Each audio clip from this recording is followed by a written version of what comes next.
Hi, so welcome to this week 4 and 5 live session. So we will be dealing with questions from week 4 social behavior and week 5 vocal behavior mechanisms, ecology and evolution. So Manjari Jain will be answering questions for the social behavior and vocal behavior mechanisms. If you have any questions, please post in this live chat. Uh, or you can unmute and ask questions.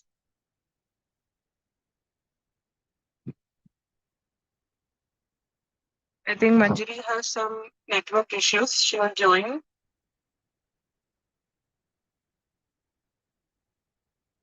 So till now, we have only got questions for Manjari. Hi, Robin. Yeah, I can do if Manjari is getting late. I can start and Manjari can join after. Yeah, sure. So I can read out the questions. I think this is from social behavior, most of the questions. Uh,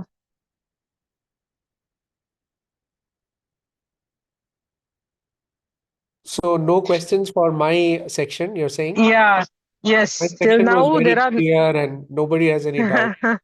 So that's good. I reminded multiple times about this on the discussion forum.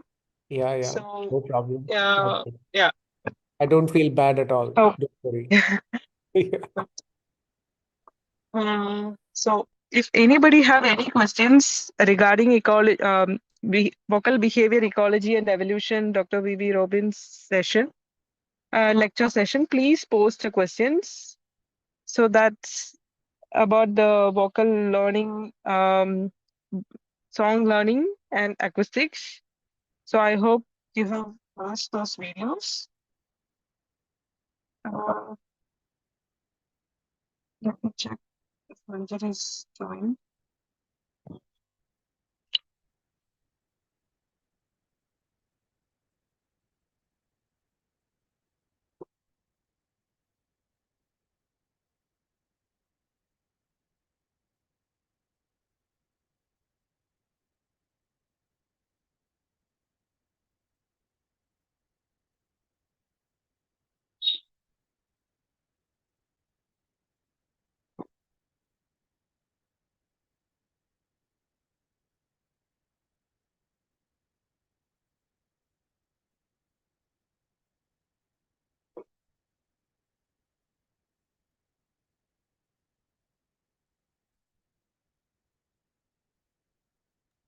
Yeah, there's a question that I can take actually. Looks like there's a question about African gray parrots. Yes. Yeah, Wait, please. someone just thank you, Manohar. Do fledglings learn songs only from their male parent? Not exactly. They are not deciding who they are learning from. They just learn what is in their environment. It's just that the male parent then takes it upon himself to kind of, to sing a lot more, and that gets imprinted, which is why when young are separated from their parents and the parents are imprinted by a foster parent, they learn the foster parents' calls or songs. So uh, it can be anybody. They also learn from neighbors. So there is that happens. So fledglings are not deciding whom they should learn from. They are learning from their environment, and the parents just decide to control the environment. I hope that's clear. There was another question about in the this thing about African grey parrots. Robin, I think you can add, yes, yes. Shall I go ahead? Yeah, sure. Yeah, I was just looking at that question. There's a question on Bird African. captivity, is Uh, that the question? no, No. I saw something about high cognitive behavior. No, what is it? African gay parrot is not a songbird. Why does it have so much vocal mimicry? So vocal mimicry is there. This is asked by Maniatis. Maniatis? I think so. Yeah, sorry, I don't know how to pronounce your name, but the question was about African gray parrots. So they're not songbirds in that sense, but they have like lifelong learning. You know, in bird acoustics, there are some that learn, like we were just talking about this other situation where the young are learning from their parents. So they have, in some cases, they have a very short learning window during which they are learning. And then the songs kind of crystallizes after that. Uh, they stop learning. You know, pretty much if they've learned a messy call or song, then they're just stuck with it. But there are many species which are called open-ended learners, and they keep learning and they keep kind of improvising. It's a bit like humans. Yeah. Uh,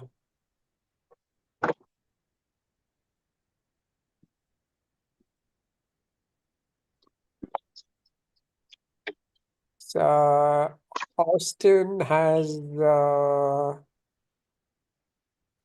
sorry, I'm kind of, so there's, Kimiko has a question about do female birds have as many songs as its males? So female song has been very underdocumented, and only recently it's getting kind of a little bit more popular. As in just the fact that females have songs. Yeah, that's a bit strange because it was never thought to be an important thing. And it turns out that in the tropics, many females do have songs. And yeah, so it just depends on if the female tropic or temperate is a very big difference there. And since much of our literature came from the temperate world, we did not like, normally you don't see stuff in textbooks and things like that about female songs. But it looks like female song is just as popular. I mean, just as common as male song. It depends on which part of the world you are at. Yeah. I think there's a website. I remember this. There was a really very nice website on female bird song. Yeah, I found it.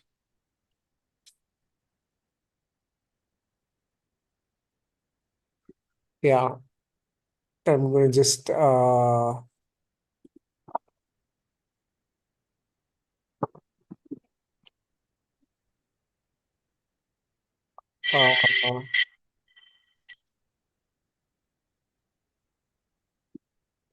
yeah, yeah. So I just sent you a link about female bird song. Then it's in the chat, okay? Then there's another question about how is the song stored in the bird's DNA? Yeah. Yeah, so that's a funny one because songs are not like songs are like how is like language. I mean, so if you think that language is stored in our DNA, I mean, you know the answer to that already. So it's like that. But some vocal mechanisms are stored in our DNA. Yeah, and that's conserved. So the frequency at which we kind of communicate what happens. So some of those things are stored. And I attended a conference once where there was this really nice talk about like the throat length and formants. I don't know if all of you know formants. There's a basic fundamental frequency, and then you have this harmonic stacks. And apparently, the longer your neck is, the more foments are produced. And it turns out that taller people tend to have a deeper voice. Yeah, this is in human stuff. So there are some like correlations or associations that are known. So there are things like that that get coded in the DNA, not because it is a particular song that is coded in. I hope you understand the difference between these. And the Koel learning to sing is pretty much the same way. Some are just innate vocalizations. They don't do learning in the way that you think learning works. There's a question from Shruti. Once an individual abuses repertoires of songs, they don't modify it in most cases, other than an open-ended learners. That's correct. What is the influence of microgeographic variation on birds that might migrate locally and be exposed to new variations in the song? It's a very good question, Shruti. I think it really depends on what kind of species it is. So there are some nice studies where they show that exposure to non-local songs actually increases the vocal repertoire and things like that. But at the same time, a lot of the learning, if it is a species that has this crystallization phase, they do, I mean, they would have already, the song would have crystallized before they start migrating. Yeah. But in open-ended learners, they continue learning. So there's a really nice paper by Viral Joshi in my lab who documented songs in Oriental Skylark. And what he finds is that the species just continues learning whatever species is there in its surrounding. So you can use that species call, the mimicry, to actually do like a survey of what birds are there in the area. Yeah. So yes, that is like high level of geographic variation because as you can imagine, the songs will vary quite a lot. The community varies quite a lot. Okay, I then think uh, I think that's all about in the live chat, right? no, there's more. Will there be any variation called the songs in the same Okay. bird species along with geographic variation? Hi Manjari, welcome. I've been holding fort for you, warming the Hi, seat. Yeah. hi, hi, hi. Sorry. Yeah, no problem. For some I'll just reason, finish my this. Yeah. internet just died. I don't know. No Yeah, problem, no problem. I'll just finish this.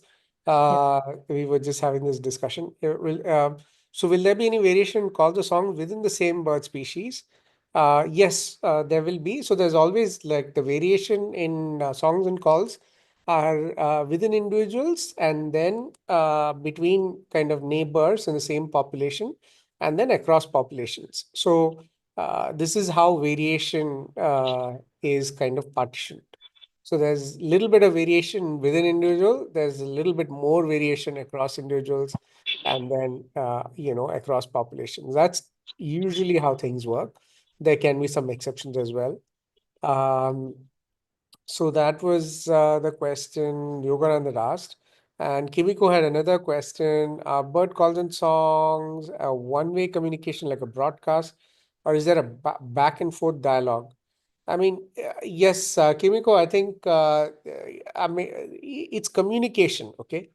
So it's not really broadcast. I mean, it's a very responsive thing. I mean, I don't think you should think of animal communication uh, as any different in terms of communication from like humans are also part of that group.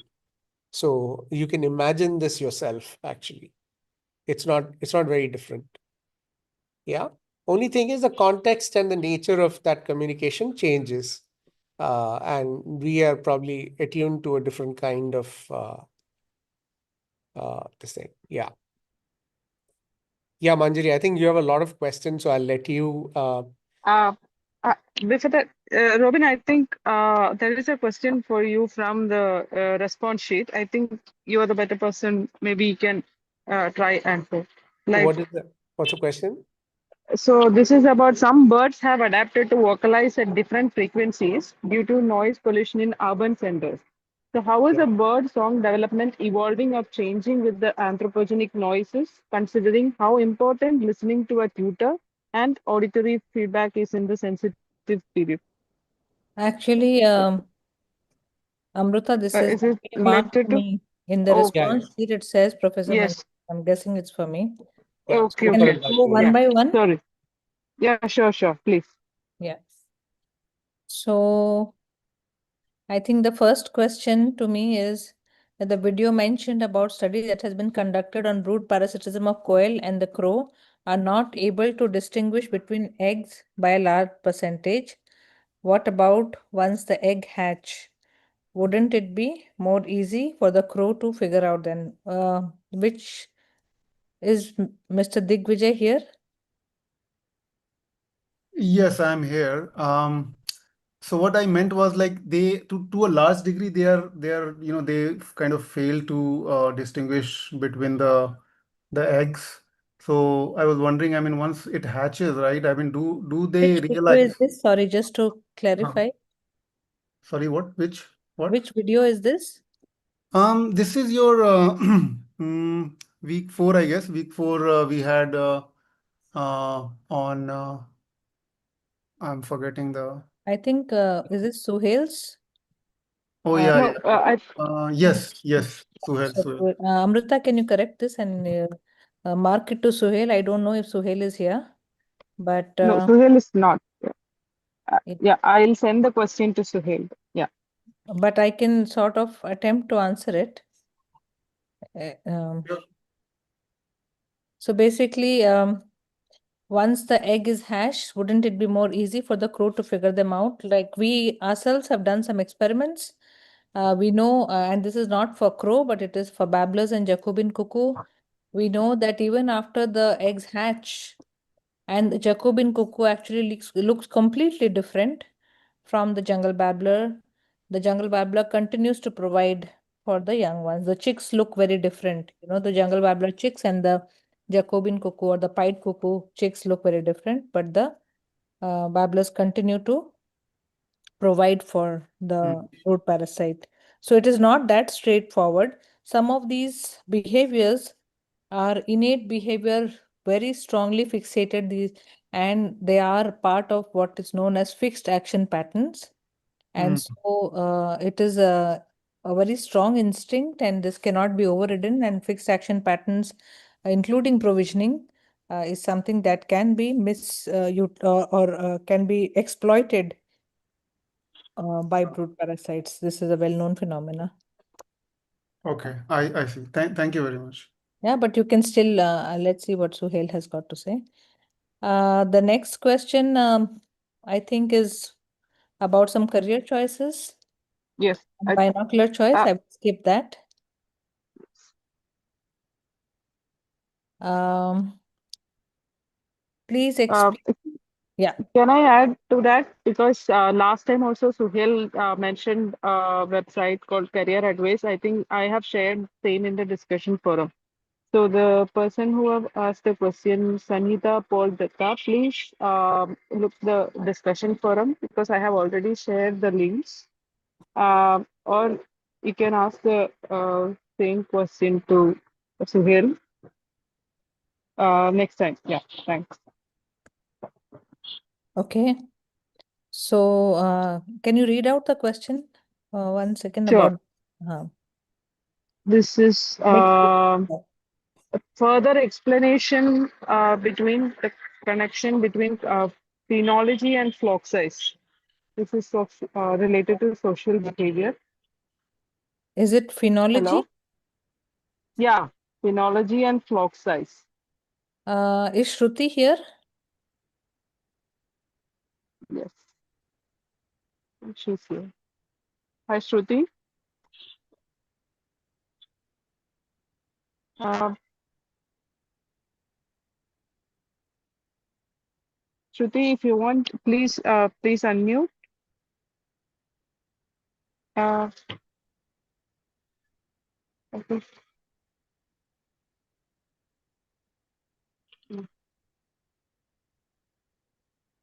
I can see Shruti is here. Some Shruti is here.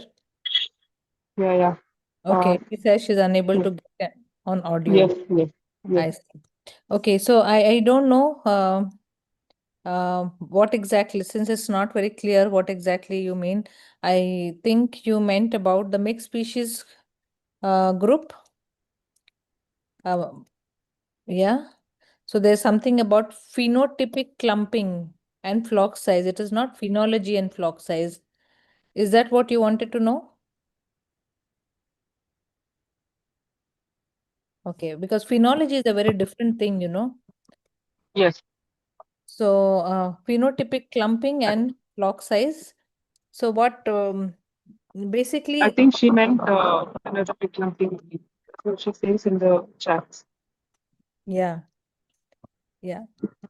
So basically what they found was, um, this is from Hari Sridhar's work, that smaller flocks had more the phenotype, you know about genotype and phenotype. Any trait can have an underlying genetic basis, and the trait itself, as it is expressed, is the phenotype. Okay, for instance, eye color is a phenotype, body size is a phenotype. Okay, so now you can think of different phenotypes and of these birds. Okay, say for instance, body size. Okay, what they found was that the smaller size flocks were more phenotypically clumped, which basically means the members of these flocks were more similar to each other than expected by chance alone. And this was specifically with respect to their body size.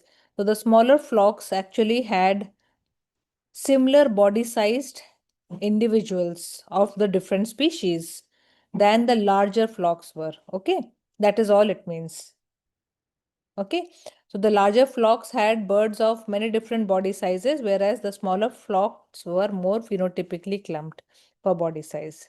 Okay, and as the flock size increased, this assemblage now would contain birds of different body sizes. Yeah, okay. I hope that works. Next question, Amruta. This is about, I think, can you hear me?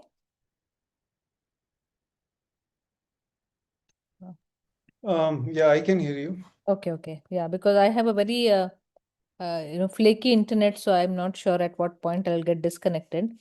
So studies have shown that some birds have adapted to vocalize at different frequencies due to noise pollution in urban centers.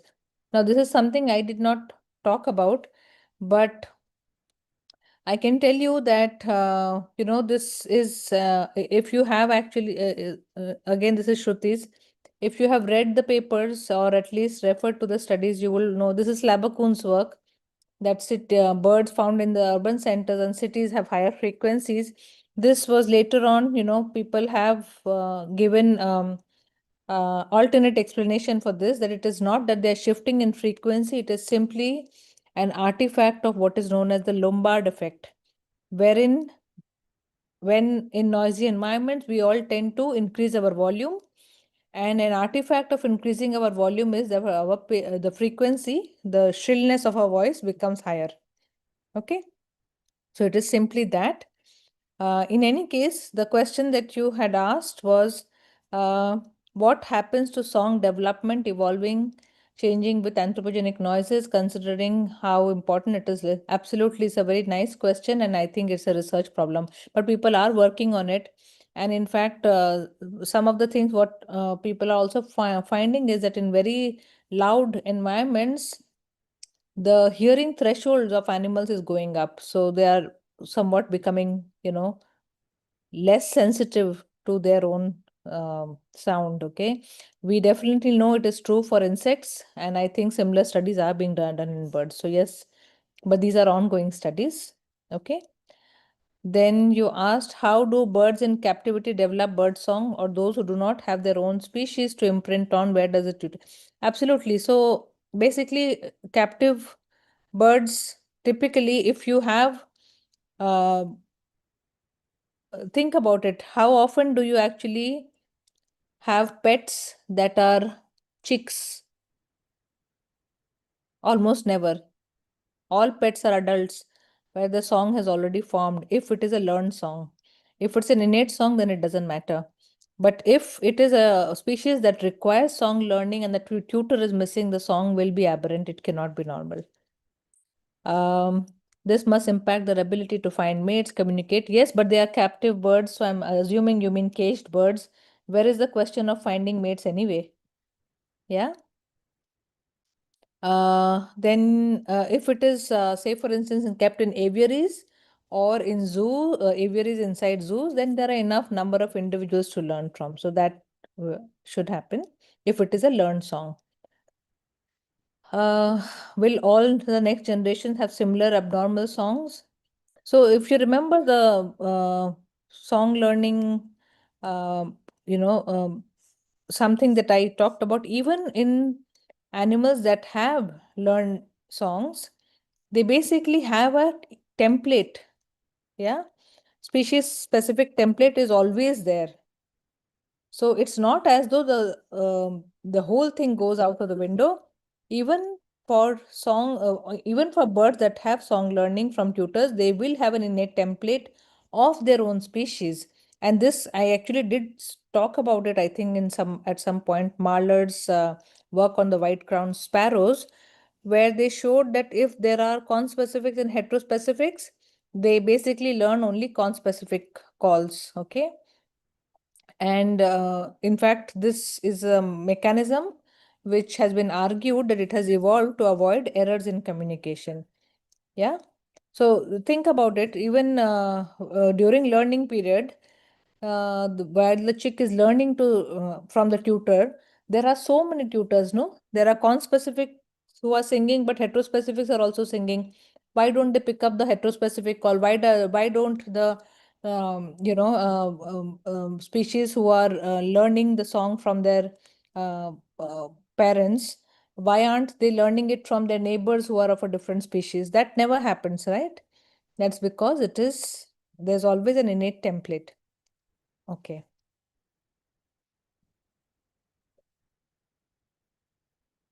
Then there is a question about mimicry. Is this for Samira? I think it's for Samira. In the live chat, right? No. In the The response sheet. Uh, I couldn't see the question. Yeah, if it's for vocal mimicry, then it's for Namira, I think. yeah, Sorry, please Samira. address it to her. Yeah. And we have some more questions in the live chat. Can you read it out for me? Yeah, sure. So how did social organization evolve, especially the handicap principle in Bablos? The handicap principle was not for social behavior. It was for mating behavior. And the handicap principle was specifically in terms of showing altruistic traits. Okay. And that it is an indicator of good genes, that um, for extravagant. So for in the context of the peacock, that's where I talked about the handicap principle. But even for sentinels, for example, in the babblers, where the dominant individuals, they are the ones who primarily conduct the more risky tasks, right, of watching out for predators and all of that. It has been argued that this is driven by the good gene hypothesis, which is that if you are that good, then you can afford to take risks and afford to bear costly traits, such as even altruistic traits are something that you can exhibit if you are really good yourself. So that is the context of the handicap principle, but that is not a driver of cooperation. So these two should not be mixed with each other. Is that clear? What are the drivers of cooperation? That is a different matter altogether. This is about, we ask how can you explain uh, animals doing risky tasks, such as uh, giving up food for yourself that you have collected in the interest of individuals who are member of the group. Okay. So Zahavi had said this for the long tail of the peacock, says that this is a handicap and it is indicating the superior quality of an individual who can bear the cost and yet survive. Okay. That is the context in which Zahavi brought out the handicap principle. But this can be applied to all kinds of costly behaviors that animals exhibit, including the sentinel behavior, because it is a costly thing to sacrifice time to help others, right? So helping itself, you can think of helping as a handicap, but because it is costly, only individuals who are of better quality can afford to conduct these costly behaviors and therefore gain higher social status. That was the point. Okay. Uh, um, Manjari, this is Yogana. So, in continuity of this question, like, what determines this better quality? Yeah, that's a good question. I don't know if you were you there in the previous mating behavior and breeding behavior posting? No, I was absent for that. So basically, now again, I'm going to take the example of the peacock because that is the context in which Zahavi had, uh, um, uh, how do I say, proposed the handicap principle. What is a good quality individual? A good quality individual in the context of mating is a male who is going to sire better offsprings. What is a better offspring? That can survive better and or reproduce better. Okay. So survival, for example, being able to escape from predators, being able to evade parasites, being able to having higher fat reserves, which is an indicator of better, ability to forage, or higher immunocompetence. Any of these things, many proxies of higher quality. But to boil it down to a single sentence, it is an individual who can survive and or reproduce more. That is a better quality individual. It's just simply that. Does that help? Yeah. I really understood. Okay. And Any other questions? I do have a Yeah, sorry. Continue. continuity questions. Would you like me to read, or you want Yeah, Amruta to read please this? go ahead. Go ahead. Okay. My second question is like, do babblers use eyes as part of communication with conspecific and heterospecific? Why I'm asking this question is like, it is in terms of jungle babblers. Whenever I watch them or I take pictures, like it's like Angry Bird look. So I just wanted to know, do they That use eyes for communication? angry bird look is simply because of the plumage coloration around their lores near the eye, no? If you see, it is slightly darker around the eye, if you think the front part of the eyebrow, so to speak. Yeah. And that seems as if they're Yes. frowning. Yeah, it's just that. But do they use eyes or any other kind of visual communication? This is absolutely possible. There's no reason to think they are not. It's just that we don't know. No one has tested Oh, this. okay. Yeah. Because whenever I take the pics, or whenever it's especially the the the front view, the front look of the bird, it's like Angry Bird. Yeah. But that's just an artifact of how you are viewing the bird. The bird does not view it that way. Probably. We don't know. Yeah. I agree with you. Okay. I agree with you. Yeah. It's his plumage My third colorations, question right? is, You just look at the if you look at your photograph, you will see that the area around the eye to the beak has slightly darker coloration, making it seem as if they are frowning. That's all. Yeah. exactly, But it's a very exactly. anthropomorphic way of looking at animals, right? So, yeah, even when they are contacting group members, and we have actually measured these behaviors, we know that within group aggression is very rare. So, in fact, they are not angry all the time. Oh, They do have very nasty territorial fights, of course. But if you look at the time activity budget, the amount of time they spend in showing aggression is anyway very less. Yeah. oh, okay, okay. My last question is like, do they have criteria for formation of hierarchy? The jungle babblers? Yes. Babblers?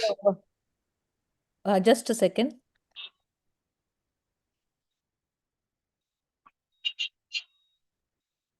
Yeah, so dominance hierarchy in the jungle babblers, we actually do not know how it is formed and whether there is a dominance hierarchy at all. These are questions. So like I had mentioned that, it has been really interesting that we have so many birds in India on which people just haven't worked, and we are just now sort of, at least for the jungle, all the social babblers, we are just beginning to put the pieces together. What we think is, initially we thought that, for example, in the Arabian babblers, grooming is a very important aspect of dominance, exhibiting their dominance. Yeah. So we started checking there. We said that, sorry, allo grooming, where they preen each other. What we thought was maybe it will be very directional as it is in the Arabian babbler, that only the dominant individuals groom others. So they provide grooming. So we started measuring these, and what we found is actually it does not hold true for our babblers. For the jungle babblers, it is not similar to the Arabian babblers. Grooming is directed, like both recipient and like it goes both ways. It is not unidirectional. So we don't know. The answer is we don't know. Okay. Yeah. That's all. Which is Thank you. great because someone can work on it. Yeah. Yeah. Thank you. Thank you. So please post any questions that are unanswered. So in my chat, that's all about the questions. And one question from, I think this is from mating and breeding behavior. Manjari, is that okay if I read the question? This is from the discussion forum. Yeah, sure. Or okay. So it was said that females select males who build a quality nest. Now it proves that the habitat or location of the nest is important. I watched these nests and found male get attractive to color and it sings and displays when the female visit the nest.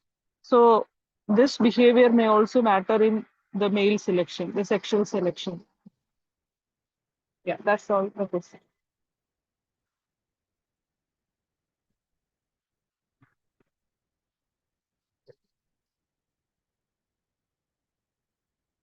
Hello?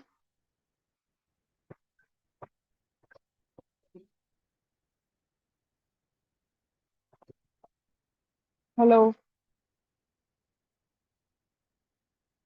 Am I audible? Yes. Yes, Amrita, you are audible. Oh, I think Manjari, can you hear me, We Manjari? lost her. Oh, okay. Yeah, I can take over. Sorry, Alright. what was the question? So the question about, just a second. Yeah. So sexual selection. So it was said that the females select males who build a quality nest. But now it proves that the habitat or location also is important, and also the male gets attracted to colors and the songs displays when the female visit the nest. So this behavior also mattered when the male's sexual selection. Yes, that is correct. Yeah. So this is from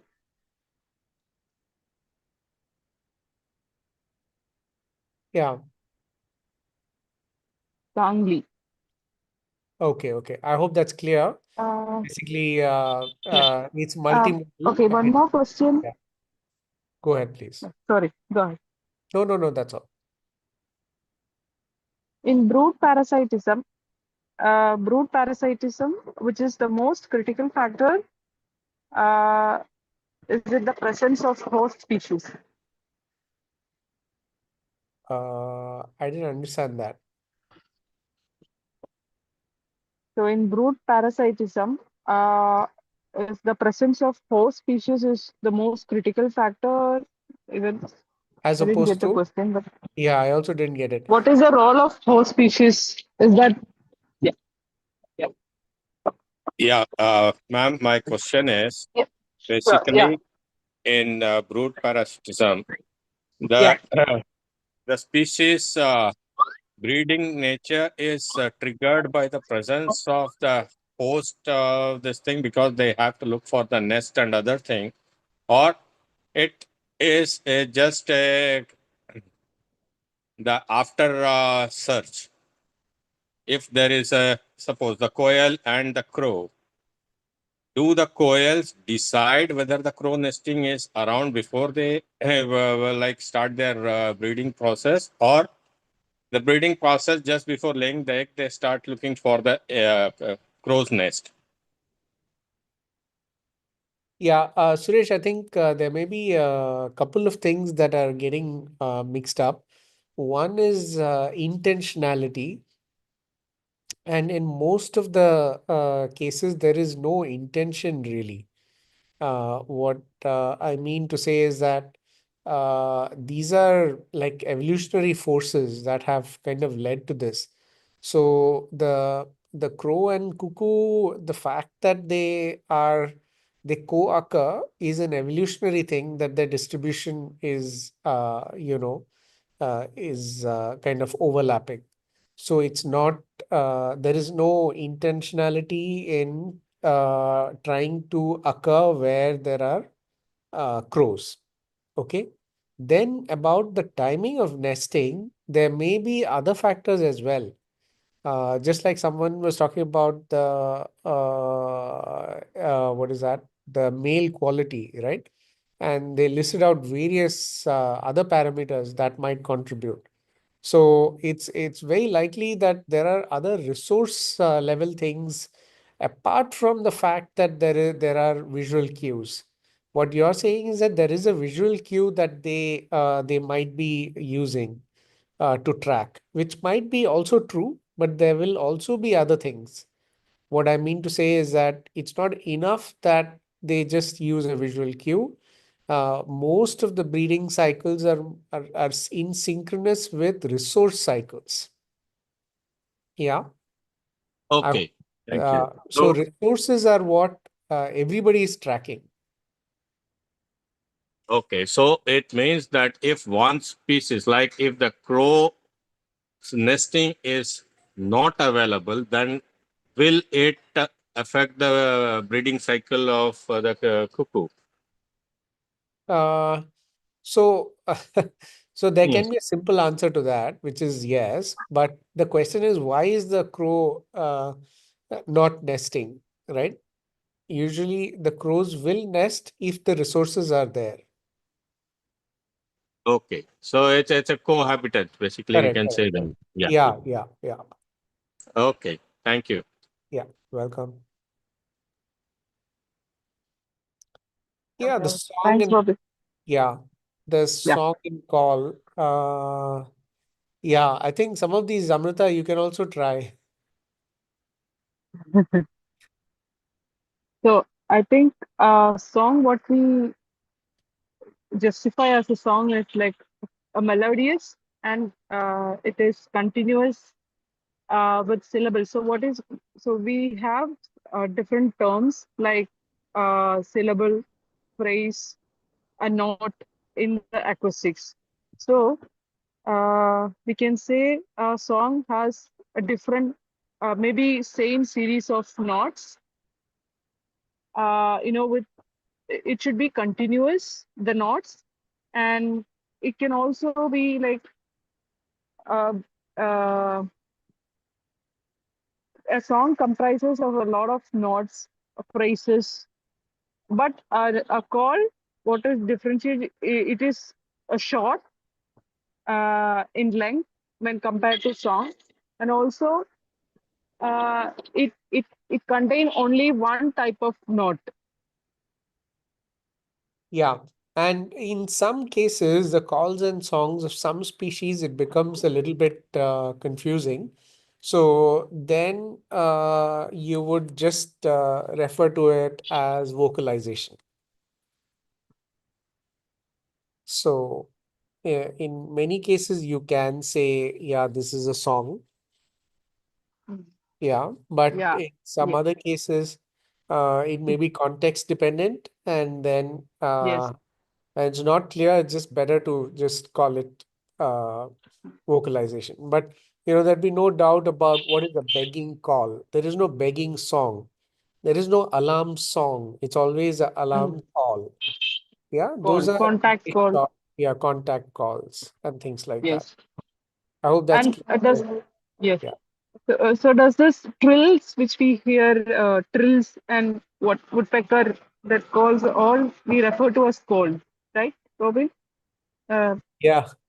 But Yeah. there will be some cases where there will be some of these species calls are kind of in the breeding context, and then it becomes tricky, and there you would just say vocalization, breeding vocalization. Vocalization. Mm. Yeah. Yeah. I So hope there that is, is clear. yeah. I mean, so yeah, don't worry too much about what is a call and a song. I hope understand that's just a matter of terminology. But think about it more in terms of function than whether it is a pitta or any other species. It won't matter so much. Manohar, I hope that's clear.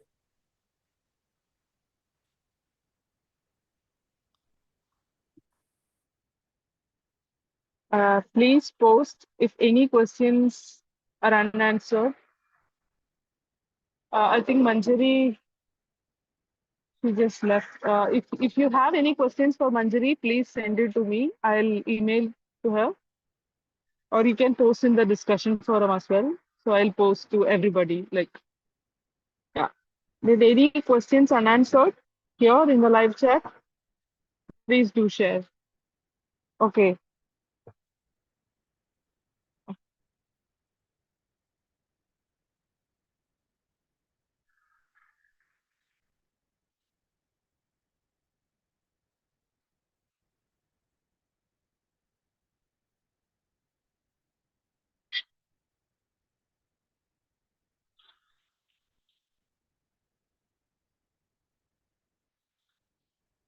Yeah, if there is no further question, then we'll wind up the session. Please feel free to ask your questions in the discussion forum. I can always send those to professors and get back to you. Thank you, Robin. Thanks for joining in. And yeah, we'll wind up the session for today. Yeah. Thanks, everyone. Bye. Thanks you all. everyone Thank for you. joining in. Thank you. Thank you. Bye. Thank you, Amrita. Thank you. Thank you.